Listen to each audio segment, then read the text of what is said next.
Ok, vamos desempacotar isso. A sociedade moderna roda sobre uma infraestrutura digital que, na maior parte do tempo, é completamente invisível para o público em geral. É totalmente invisível e a gente só percebe quando falha. Exatamente. Desde aquele ato banal de enviar uma mensagem de texto até, sabe, o fechamento de contratos corporativos bilionários, tudo isso depende de fundações incrivelmente complexas. E o nosso tema central de hoje foca exatamente nessas alicerces da segurança da informação. E também nos profissionais de altíssimo nível que atuam nessa linha de frente cibernética, né? Com certeza.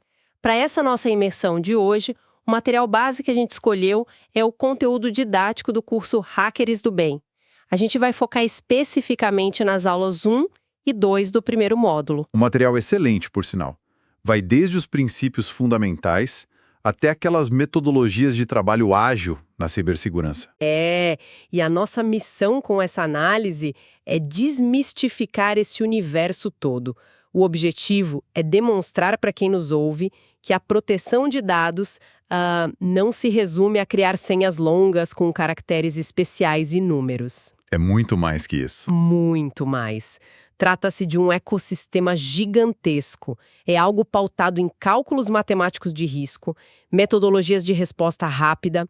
E operado por equipes que trabalham ali, silenciosamente, nos bastidores. Tudo para manter a economia e a comunicação globais de pé. Perfeito, porque o mundo moderno depende completamente dessas estruturas invisíveis. E para iniciar a compreensão de todo esse maquinário, o material estabelece logo de cara o conceito mais absoluto da área, a base de qualquer arquitetura de segurança, que é a famosa tríade SIAD. A tríade CIA: confidencialidade, integridade e disponibilidade. Isso. E uma arquitetura de segurança real exige o equilíbrio simultâneo desses três pilares, sabe? Se um deles ruir, a proteção inteira desmorona junto. É como um banquinho de 3 pernas. Tira uma e ele cai. E exigir esse equilíbrio na prática requer soluções muito sofisticadas. Vamos até elevar o nível da discussão sobre a tríade SID aqui, fugindo daquelas analogias mais básicas. Boa, vamos lá. Quando a gente fala em confidencialidade, num cenário de arquitetura em nuvem, por exemplo, o desafio é garantir que um banco de dados gigantesco permaneça ilegível caso ele seja exfiltrado por um invasor. É aí que a criptografia avançada entra como grande escudo. Exato. Ela transforma aquelas informações estruturadas num caos absoluto de códigos indecifráveis, pelo menos para quem não tem a chave correta. E depois a gente tem a integridade. Pensa, por exemplo, em transações financeiras de alta frequência. A integridade é aquela certeza técnica de que um pacote de dados não sofreu a mínima alteração maliciosa entre a origem e o destino. E isso geralmente é garantido por funções de hash criptográfico. Isso mesmo. E por fim, o terceiro pilar, a disponibilidade, que ironicamente costuma ser muito negligenciada, né? Pelo menos até o momento em que ocorre uma crise real. Ah, sem dúvida. Um exemplo brutal de falha na disponibilidade é quando ocorre um ataque de negação de serviço, um DDoS. Nossa, sim. Imagina um ataque desses derrubando o sistema de prontuários eletrônicos de um hospital de grande porte bem no meio de uma emergência. O sistema pode até ser super confidencial e íntegro, mas se a equipe médica não consegue acessar o prontuário do paciente no momento crítico... A segurança falhou miseravelmente. Exatamente. O que é fascinante aqui é que, para uma operação moderna funcionar, a segurança não pode parar apenas nessa tríade clássica. Sim, o material expande bastante esse horizonte. Expande sim. As fontes trazem conceitos adicionais que sustentam operações críticas de verdade. Um deles que eu acho muito interessante é o não repúdio. O não repúdio é essencial hoje em dia. Demais. No contexto de contratos digitais ou transações em blockchain, o não repúdio cria a impossibilidade técnica e matemática de um indivíduo negar a autoria de uma ação. Ou seja, se uma chave privada foi usada para assinar uma transferência de fundos, não tem espaço para a pessoa alegar que não sabia de nada. Não tem desculpa. Adiciona-se a isso também a autenticidade, que vai muito além de só verificar uma senha. Envolve validar a origem legítima da informação. E a gente não pode esquecer do princípio do menor privilégio. A espinha dorsal das arquiteturas de Zero Trust. Exato. A regra é super rígida. Concede-se a uma identidade digital apenas o acesso estritamente necessário para uma tarefa específica e por um tempo limitado. Tipo, se um desenvolvedor precisa apenas ler um banco de dados para fazer um teste, Ele não recebe privilégios de administrador de jeito nenhum. de jeito nenhum. Isso limita drasticamente o chamado raio de explosão, caso as credenciais desse indivíduo sejam comprometidas de alguma forma. E tudo isso que a gente está falando converge para a proteção do que chamamos de ativos de informação. Que é um ponto crucial abordado no texto. Um ativo de informação não é só aquele servidor brilhante piscando num data center. Longe disso. É literalmente qualquer elemento que possua valor para a continuidade das operações. Pode ser o código-fonte proprietário de um aplicativo, a base de dados de clientes. Até uma propriedade intelectual que ainda está na fase de rascunho. E sim, contratos físicos de papel, armazenados numa sala, também são ativos. Com certeza. E mapear o que deve ser protegido nos leva inevitavelmente ao debate sobre as ameaças que cercam esses ativos. Então, o que tudo isso significa quando a teoria finalmente encontra a realidade operacional? Porque, olha, existe uma confusão enorme no mercado ao misturar termos como vulnerabilidade, ameaça e risco. Muita confusão. As pessoas usam como se fossem sinônimos. Sim, e é preciso separar isso com uma precisão cirúrgica para nossa audiência. É uma separação que altera completamente a forma como as defesas de uma empresa são priorizadas. Vamos dissecar isso. A vulnerabilidade, primeiro, ela é a fraqueza intrínseca, é a falha na armadura. Não estamos falando apenas de colocar 1, 2, 3, 4 como senha, né? Não, são cenários bem mais complexos, como um servidor rodando uma biblioteca de software desatualizada que possui uma falha de execução remota de código, ou uma configuração incorreta e muito permissiva num bucket de armazenamento lá na nuvem. A vulnerabilidade é um estado passivo. Ela está lá. Ela existe por si só. Exato. Em contrapartida, a ameaça é o agente ativo. É o evento ou a entidade externa com o potencial e a intenção de explorar aquela fraqueza. Esse agente é conhecido como ator de ameaça, que pode ser desde um grupo de ransomware altamente organizado e patrocinado por um Estado-nação, até, sei lá, um desastre natural que alarga o servidor. Perfeito. E o método que esse ator utiliza para entrar no sistema é o que a gente chama de vetor de ataque. Entendi. Fraqueza, agente e o método. Isso. E culminando nisso tudo, a gente chega no risco. E o risco transcende a tecnologia. Ele é uma equação matemática puramente voltada para os negócios. Risco é igual à probabilidade de um evento ocorrer multiplicada pelo impacto financeiro e operacional que ele vai causar. Risco igual probabilidade vezes impacto. Essa matemática do desastre é brilhante porque retira toda aquela emoção do processo de tomada de decisão. Exatamente. Fica puramente analítico. Se a probabilidade de uma invasão ocorrer num sistema que está totalmente isolado e sem dados críticos for alta, mas o impacto financeiro for nulo, o risco matemático final é baixo. Ninguém no mundo corporativo vai investir milhões para proteger algo que não gera prejuízo se for perdido. essa é a realidade dura dos negócios. Por outro lado, se a probabilidade de um ataque for mínima, quase zero, mas o impacto significa a falência da organização inteira, o risco salta lá para níveis críticos. E é a partir dessa equação que as corporações estruturam o gerenciamento de risco. O material detalha 4 posturas estratégicas possíveis diante de um risco. A primeira é a mais intuitiva, a mitigação. Que é a ação de colocar a mão na massa. Implementar firewalls de próxima geração, adotar múltiplos fatores de autenticação, aplicar patch de atualização. Tudo para reduzir a probabilidade de sucesso de um ataque. A segunda estratégia é a aceitação do risco. O que para muitos pode soar um absurdo, né? Como assim aceitar um risco de segurança? Pois é, mas é uma decisão de negócio super comum. Principalmente quando o custo para modernizar um sistema legado gigantesco supera de forma esmagadora o potencial prejuízo de uma interrupção daquele sistema. A empresa simplesmente aceita que é melhor correr o risco. E adicionando uma camada extra a essas estratégias, temos as abordagens um pouco mais radicais. A transferência do risco, por exemplo. Transferir o risco é, de certa forma, a empresa admitir que o muro cibernético dela nunca vai ser alto o suficiente para deter 100% das ameaças. Então, o que eles fazem? A organização adquire apólices robustas de seguro contra ataques cibernéticos, eles transferem o impacto financeiro de um possível vazamento de dados ou de uma paralisação por ransomware direto para uma seguradora. Exato. E a última cartada desse gerenciamento é a evitação do risco. Se a equação matemática mostrar que um determinado software ou operação traz um risco tão catastrófico que nenhuma mitigação ou seguro no mundo é capaz de cobrir, A decisão executiva é simplesmente descontinuar a operação. Corta-se o mal pela raiz. Tira o serviço do ar. sim. E para visualizar todo esse cenário dinâmico, os profissionais utilizam uma ferramenta chamada matriz de risco. Imagina um mapa de calor. Ele cruza os eixos de probabilidade de um lado e impacto do outro, geralmente categorizados em baixo, médio e alto. Exatamente.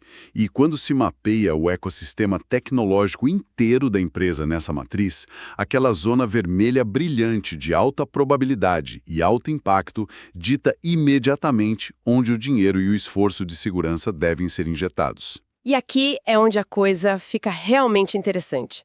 Porque compreender o risco, calcular a matriz, tudo isso é apenas o diagnóstico. A organização precisa de um tratamento contínuo. Com certeza. E as fontes do nosso estudo nos guiam diretamente para o padrão ouro da indústria global para isso, que é o Framework de Segurança Cibernética do NIST, o Instituto Nacional de Padrões e Tecnologia dos Estados Unidos. E o que transforma o NIST num paradigma fundamental para todo mundo não é ser uma listinha de tarefas estática, não é um checklist onde você assinala um item e declara que a segurança está pronta e concluída. De jeito nenhum. Pelo contrário, o NIST força as empresas a abandonarem de vez aquela ilusão antiga de que as paredes virtuais são impenetráveis. Ele exige a adoção de uma mentalidade de premissa de comprometimento. Basicamente, assumir que a invasão vai acontecer ou já aconteceu. Isso. O framework estipula 5 funções que acontecem de forma contínua e simultânea. Elas criam uma espécie de sistema imunológico corporativo altamente resiliente. Vamos destrinchar essas 5 funções, porque dissociar isso é entender o ciclo de vida moderno de toda a cibersegurança. A primeira função é identificar. Parece simples na teoria, né? Mas numa era de Shadow IT, Shadow IT é um pesadelo para os gestores. demais. É quando departamentos inteiros, tipo o marketing ou o RH, contratam serviços em nuvem, ferramentas novas, sem avisar a equipe de tecnologia. Então, ter visibilidade total do que a empresa tem é um desafio colossal. Identificar significa mapear rigorosamente cada ativo, cada fluxo de dados e cada risco associado ao ambiente de negócios, antes de sequer pensar em levantar uma defesa. Faz todo sentido. Você não consegue proteger o que você nem sabe que existe. Em seguida, entra a função de proteger. E aqui não falamos apenas de comprar um antivírus de prateleira e instalar nas máquinas. Longe disso. Envolve controles de acesso baseados em identidade, envolve uma segmentação pesada das redes internas. E algo vital: treinamentos de conscientização constantes. Para mitigar o erro humano, que continua sendo disparado o principal vetor de ataque. Sem dúvida. O objetivo da proteção é limitar o impacto caso ocorra um evento de segurança. E sabendo que a proteção inevitavelmente vai falhar em algum momento, a terceira função do NIST entra em cena: detectar. Uma organização pode passar meses sendo drenada por invasores sem perceber que tem alguém ali dentro. A média de tempo que um invasor fica numa rede antes de ser detectado é assustadora. Por isso, a detecção exige monitoramento ininterrupto. Requer caça ativa de ameaças usando inteligência artificial para achar anomalias no tráfego de rede em tempo real. E uma vez que o alarme dispara de forma legítima e a ameaça é detectada, inicia-se a quarta função: responder. E olha, o planejamento dessa resposta deve ser elaborado muito antes do incidente acontecer, num dia calmo. A resposta vai muito além de só ir lá e puxar o cabo do servidor para isolar a máquina da internet. É um gerenciamento de crise agudo.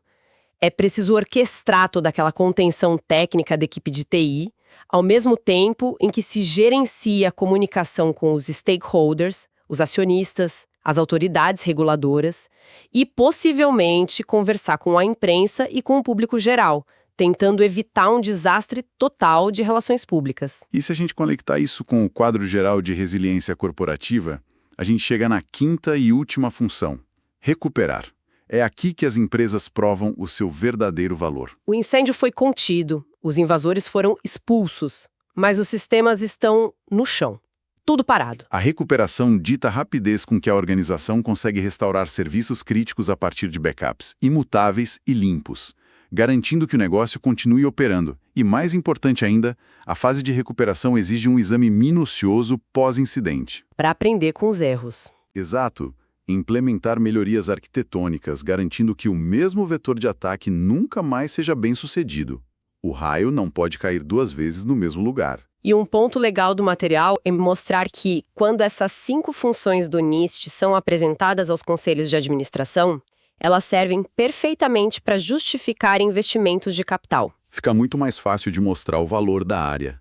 A equipe demonstra que orçamentos bem alocados lá nas fases de identificação e proteção reduzem brutalmente os danos financeiros catastróficos que ocorreriam durante a fase de recuperação. É a prevenção pagando dividendos. No entanto, todo esse ecossistema do NIST, as equações matemáticas de risco e as criptografias avançadas, não passam de conceitos abstratos se a gente retirar o elemento mais fundamental de todos: as pessoas. A segurança envolve pessoas acima de tudo. Sim, a transição que as fontes fazem da tecnologia pura para o fator humano revela que a cibersegurança é, na verdade, um campo de batalha operado por mentes altamente especializadas. E para quem nos ouve, vamos estruturar isso fugindo de uma simples lista chata de cargos. Boa ideia. Imagina o cenário hipotético de um ataque de ransomware altamente sofisticado que acabou de penetrar as defesas iniciais de uma multinacional. No topo dessa cadeia de comando, lidando com toda a pressão do conselho de administração, temos os líderes e estrategistas. O CISO, por exemplo, o Chief Information Security Officer. Ele é o líder máximo que desenhou a política de segurança que está sendo testada a fogo nesse exato momento. Ao lado dessa figura atua o DPO, o Data Protection Officer, que é o guardião da privacidade. No meio daquele caos do ataque, o DPO não está analisando o código do vírus. Não, ele tem outra preocupação. Ele está avaliando o impacto legal daquele possível vazamento frente a legislações estritas, tipo a nossa LGPD aqui no Brasil ou a GDPR na Europa, preparando toda a comunicação e a notificação oficial obrigatória para as autoridades. E descendo dessa camada de governança e estratégia direto para o campo tático, o cenário ferve com os especialistas técnicos operacionais. E olha que interessante, antes desse ataque hipotético sequer ter acontecido, quem tentou encontrar a brecha primeiro foi o hacker ético, também conhecido como pentester. O trabalho dessa função é justamente atacar impiedosamente a própria infraestrutura corporativa, utilizando táticas do mundo real. Só que sob um contrato de permissão, claro. Exato, tudo legalizado. Eles buscam as falhas antes que os criminosos achem. E em paralelo a isso, tem a figura do testador de software, que fica ali focado em auditar o código proprietário da empresa em busca de vulnerabilidades lógicas durante o desenvolvimento. Mas, voltando ao ataque em andamento lá do nosso cenário, quem foi a primeira pessoa que detectou a anomalia? Foi o analista de segurança da informação. Ele é aquele sentinela que monitora os painéis de telemetria da infraestrutura. E quando o incidente sai do controle desse sentinela e a coisa fica feia, a figura do analista de resposta a incidentes assume a liderança técnica. Ele é o especialista, meio que o bombeiro, que entra no ambiente comprometido para isolar o ataque e estancar a perda de dados. E a resposta não para só na contenção, né? Após neutralizar a ameaça imediata, o analista de forense digital entra em cena. O verdadeiro CSI digital. Perfeito. É uma atuação muturamente investigativa. Ele entra preservando a cadeia de custódia das evidências digitais nos servidores afetados, buscando determinar exatamente como a invasão ocorreu e quem orquestrou tudo aquilo. e ele produz laudos técnicos que podem até ser utilizados depois em processos legais. Enquanto esse time de forense olha para o passado do ataque para entender o que houve, o cientista de dados em segurança olha lá para o futuro. Esse profissional consome oceanos de dados de telemetria e logs da rede inteira. Ele aplica modelagem preditiva e estatística pesada para antecipar novos padrões de ataque. E dado que o perímetro corporativo tradicional praticamente desapareceu, o especialista em nuvem atua transversalmente nisso tudo, assegurando que toda essa operação, que hoje está espalhada entre provedores como AWS, Azure ou Google Cloud, mantenha configurações de segurança blindadas. Toda essa diversidade incrível de especializações deixa muito claro que a cibersegurança moderna não é, de forma alguma, um trabalho solitário. É por isso que o material detalha aquelas estruturas organizacionais de operação que são verdadeiras salas de guerra modernas, muito conhecidas no mercado pelas suas siglas. As famosas sopas de letrinhas. A gente tem uma dinâmica fascinante entre o NOC e o SOC, por exemplo. O NOC, que é o Centro de Operações de Rede, possui uma diretriz absoluta: disponibilidade e desempenho. A equipe do NOC trabalha exaustivamente para garantir que a internet não caia, que os links não saturem e que a latência fique bem baixa. Já o SOC, que é o Centro de Operações de Segurança, tem uma prioridade bem diferente. A função deles é focar na segurança, monitorando, prevenindo e detectando ataques 24 horas por dia, 7 dias por semana. E tem um conflito de interesses interessante aí, né? Se o SOC identificar que um tráfego super volumoso e de alta performance é, na verdade, uma filtração de dados confidenciais ocorrendo, a equipe do SOC tem total autoridade para bloquear esse tráfego na hora, mesmo que isso degrade a operação da rede momentaneamente e deixe o pessoal do NOC maluco. A segurança fala mais alto nesse caso. Porém, quando um alerta crítico no SOC se transforma numa crise confirmada e o bicho pega de verdade, o protocolo de escalonamento máximo é ativado. Eles convocam um CSSIRT, o Computer Security Incident Response Team. O CSSIRT é o Esquadrão de Elite Tático. Eles são chamados exclusivamente para apagar o incêndio, para gerenciar e erradicar o incidente crítico de ponta a ponta quando o pior já aconteceu. E para garantir que toda essa maquinaria técnica esteja super afiada antes de uma crise real acontecer, a cultura de segurança corporativa adota uma metodologia muito inspirada em exercícios militares. Eles dividem as operações de testes em times identificados por cores. É um jogo contínuo de xadrez cibernético. A gente tem o Blue Team, o time azul, que representa a defesa constante e perene. São os profissionais lá do SOC e os engenheiros de segurança que ficam monitorando os alertas e fechando as portas virtuais diariamente. Do outro lado do tabuleiro, atacando, a gente tem o Red Team, o time vermelho. E olha, ao contrário do hacker ético tradicional, que tenta encontrar o máximo de falhas possíveis e faz um relatório, o Red Team executa simulações de adversários de uma forma muito mais furtiva. Eles têm um objetivo específico, tipo tentar roubar o banco de dados principal de clientes sem acionar nenhum dos alarmes do Blue Team. É um ataque simulado muito realista. É muito realista. Só que o mercado acabou percebendo que manter esses dois times como inimigos isolados, um não falando com o outro, gera pouca evolução prática para a empresa. E aí nasce o Purple Team, o time roxo, que é a colaboração mágica entre ataque e defesa. E vale ressaltar que o Purple Team não é necessariamente um departamento físico com pessoas novas. É muito mais uma filosofia de integração.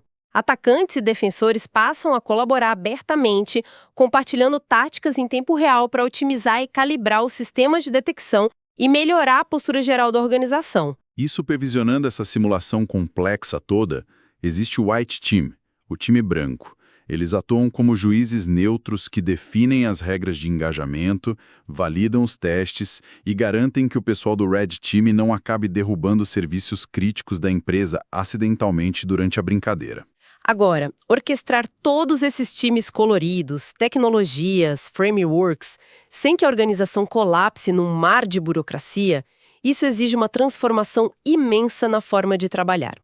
E é aqui que o material didático faz uma ponte brilhante com as metodologias ágeis. O ágil mudou tudo, porque o modelo tradicional de desenvolvimento, aquele modelo em cascata, onde projetos de tecnologia demoravam anos para serem entregues e a segurança só era avaliada lá no final do ciclo, isso se tornou totalmente obsoleto diante da velocidade atual das ameaças. Não dá mais tempo. Então, as equipes de segurança e tecnologia adotaram o Kanban, por exemplo, utilizando aqueles quadros visuais de fluxo de trabalho para identificar gargalos operacionais instantaneamente. Incorporaram também práticas do Scrum, o Stream Programming, focando em revisões rigorosas através de programação em pares e testes automatizados contínuos. E utilizam muito o Scrum, fatiando entregas que antes eram monumentais em iterações curtas e maleáveis, os famosos sprints, que permitem correções de rotas super rápidas. E como um movimento cultural ainda mais amplo nisso tudo, as empresas consolidaram o DevOps, que quebrou de vez aquela histórica barreira de inimizade entre os desenvolvedores de software, que sempre buscam velocidade para lançar coisas novas, e a equipe de operações, que exige estabilidade e a rede sempre disponível. Eles uniram desenvolvimento e operações. E isso levanta uma questão super importante que as fontes destacam. Representa o ápice evolutivo de toda essa dinâmica, o DevSecOps. Historicamente, a segurança sempre foi vista como o grande gargalo da inovação, o departamento do não. Era terrível.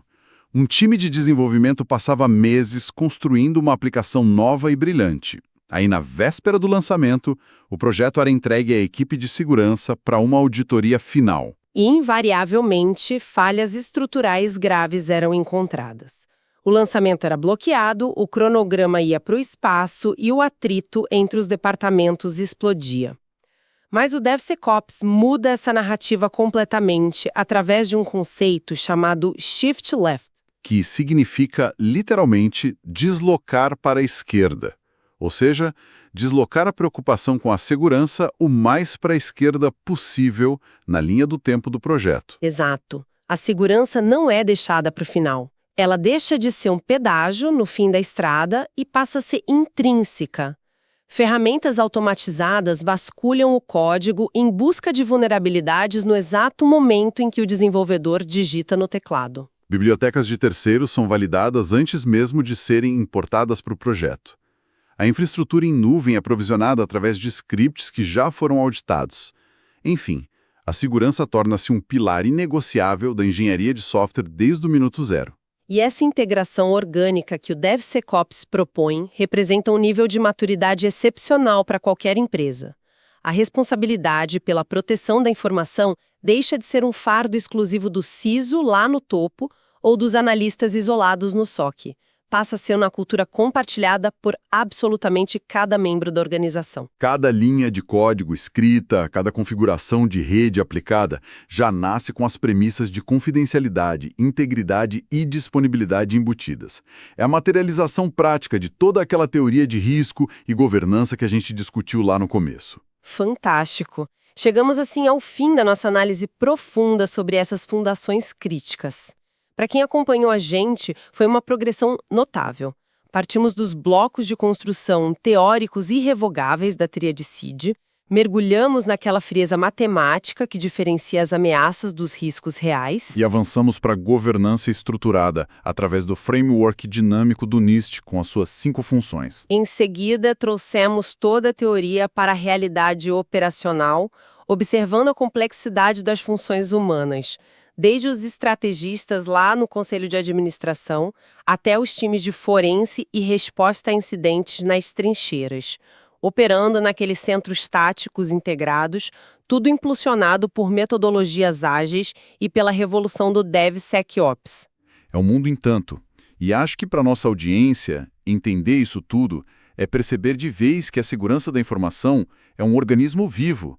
Não é um produto de prateleira que se compra e instala no computador e pronto. Definitivamente não. É um ecossistema complexo, altamente resiliente e continuamente adaptável.